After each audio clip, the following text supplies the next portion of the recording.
Corporate విద్యా సంస్థ శ్రీ చైతన్యలో జరుగుతున్నటువంటి వ్యవహారానికి సంబంధించి ఫీజు కట్టలేదని విజయవాడ సమీపంలోని గోశాల శ్రీ చైతన్య కళాశాల నుంచి యాజమాన్యం విద్యార్థిని అర్ధరాత్రి వేళ బయటకు పంపించింది. దీంతో ఆ విద్యార్థి అతని తండ్రి కాలేజీ గేటు బైఠాయించి నిరసన వ్యక్తం చేశారు. మీడియాకు సమాచారం అంది అక్కడికి వెళ్లడంతో అప్రమత్తమైన కళాశాల యాజమాన్యం విద్యార్థిని కళాశాలలోకి అనుమతించింది.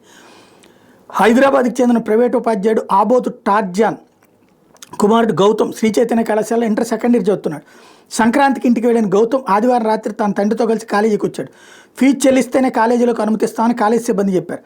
టార్జాన్ తన దగ్గర ఉన్న 20,000 నగదని చెల్లించాడు. మిగిలిన 50,000 చెల్లించేందుకు కొంత టైం అడిగాడు, బతిమాలాడు. అందుకు యాజమాన్యం ససేమిరాని విద్యార్థిని కళాశాల నుంచి పంపించేసింది. దీంతో విద్యార్థి గౌతమ్ అతని తండ్రి టార్జాన్ అర్ధరాత్రి కాలేజీ గేట్ దగ్గర నిరసన వ్యక్తం చేశారు.